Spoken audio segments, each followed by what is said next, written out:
So recently I uploaded a video of Mr. X vs Nemesis, comparing the two Tyrants and seeing how they would stand up against each other. But it wouldn't do them justice to just cover them in their first form, because we all knew that these Tyrants would mutate into their more potent versions of themselves, giving Resident Evil fans some of the most iconic monsters in Resident Evil history. Anyways, what is it guys, this is DeVuH, and in this video we're going to be covering who was a better and stronger monster overall, the Super Tyrant versus Nemesis, where we cover their overall mutations and different iterations, ranging from the original Resident Evil 2 and Resident Evil 3 up until the new RE2 remake. We'll also discuss their overall in-game battle mechanics and their gameplay when facing our protagonist, and to their overall comparison if they did go toe-to-toe with each other. But before we get started, if you guys want a quick analysis of Mr. X and his Super Tyrant mutation, please feel free to check it out on my channel. I'll leave a card in the top right section of your screen so you guys can check it out. Alright, so starting off with Mr. X and his Super Tyrant mutation. This all happens in different ways depending on which version of Resident Evil 2 we're playing, where we see him in the original Resident Evil 2 fall into a pit of magma while trying to pursue our characters,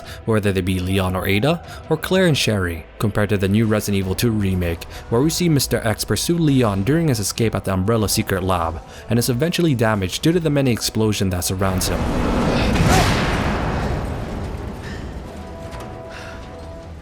But as we see Mr. X go through some trauma and the overall damage to his body, we finally see the end result of his mutation, where we see Mr. X make one of the most memorable entrances in the original Resident Evil 2.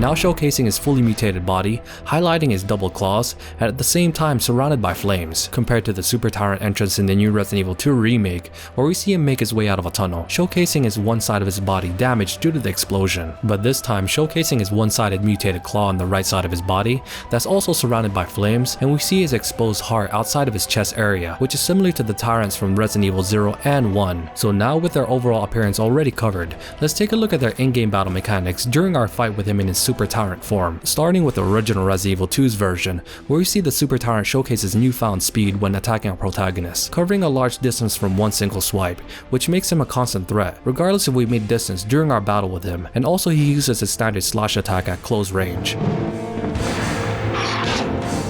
Compared to the new Resident Evil 2 remake's version of the Super Tyrant, where we see him use a multitude of attacks that made him a bit of a challenge when facing him, starting from his standard slash attacks, to his ability to leap forward from a distance and slam down on the floor, which also covers the distance we've made during our battle.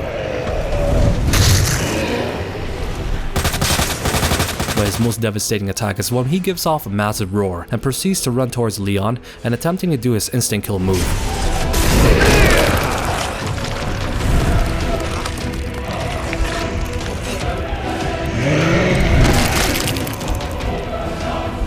But if we're carrying a strong weapon, we can stop this attack by shooting at him, or we can stand behind some rubble on the platform. Anyways, overall, both battles ends with the Super Tyrant defeated once we obtain a rocket launcher from Ada, where we finally eliminate the threat that has stalked us throughout the game. Game over.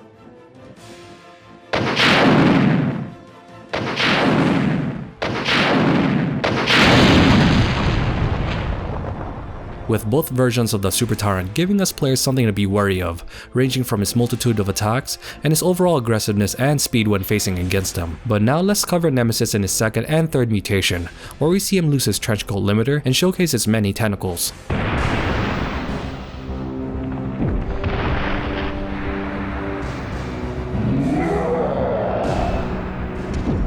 So starting off, Nemesis does still retain a lot of his base moves, ranging from his regular swipe attacks to his ability to run at full speed, but he adds a new dimension to the battle with his use of his tentacles, where we see him be able to grab a hold of our protagonist and either drag him closer to him or use him to literally throw him around like a rag doll.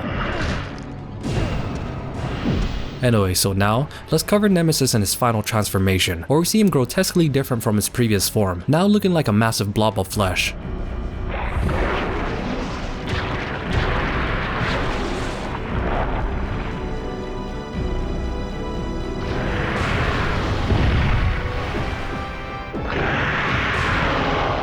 where his main mode of mobility is by dragging himself and attacks by spitting out acid. Also, with this overall mutation, it goes to show that the massive amounts of damage that Nemesis received has finally taken its toll, making him a mere shadow of his once formidable self. But I have to give this final mutation of Nemesis some credit when it comes to its overall resiliency, because we see him take a couple of railgun shots at close range, and even then it wasn't enough to finally deal the last blow.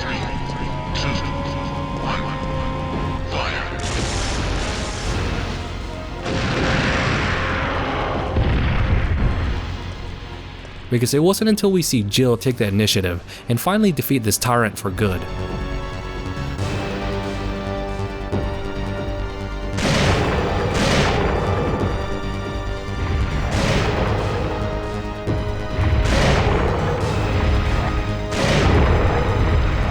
You want stars? I'll give you stars.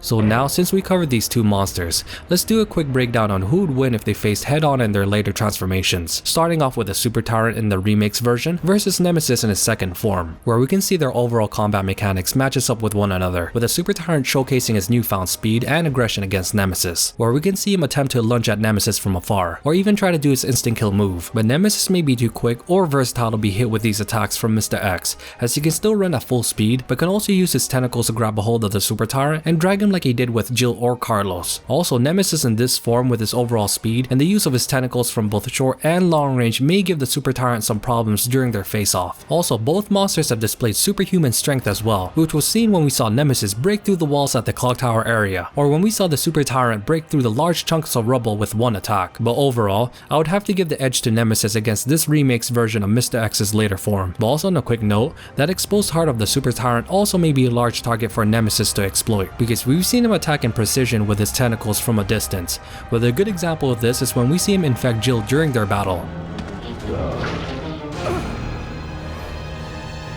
Alright, so the next question that needs to be addressed is how would Nemesis in his second form fare against a fully mutated Mr. X, where we can see him use his double claws and lacks the exposed heart on his chest. Starting off where we can still see Nemesis use his standard attacks that we just discussed, being versatile as ever with his overall speed, but at the same time still retaining his superhuman strength. But Mr. X on the other hand would be an upgrade from his half mutation form and have added more tools to his attacks, possibly using that second claw to his advantage against Nemesis, where we can still see him do his other standard attacks like he did in his half mutated form, but also still slash at Nemesis from a far distance at tremendous speed, possibly ripping one of his tentacles off. Also, this fully mutated version of the Super Tyrant doesn't have to worry about keeping his exposed heart safe, since he lacks it in this version, so he can attack Nemesis without thinking of being defensive at the same time. Overall, the battle between these two Tyrants and their pinnacle mutation can go either way, but I would have to give an ever so slight edge to Nemesis at this point, since he can be crafty with the use of his tentacles and the overall speed that he displays when running. Anyway, so the last version of the face-off would have to be Nemesis in his grotesque blob form against a fully mutated Mr. X, which I personally think that this Super Tyrant may have an easier time fighting this form of Nemesis, especially since it lacks the speed and dexterity of his previous forms, with the only caveat that I would say that can prolong the battle between these two Tyrants would be the resiliency of this form of Nemesis, possibly be able to take a lot of hits from Mr. X, but would eventually fall due to the overall damage that he would receive. So overall, we saw who would win depending on which version or mutation the Tyrant goes through, seeing them showcase their abilities at their pinnacle form. Anyways, who do you guys think would win in their later mutations in a battle between the Super Tyrant versus Nemesis? Please feel free to let me know in the comment section down below. I love discussing these theories with other Resident Evil fans. Also, if you guys did enjoy the content, please feel free to like and subscribe. Anyways, thank you guys so much for watching my Super Tyrant versus Nemesis video, and as always, you guys have a great rest of your day, and this is Hey DeVuH signing out.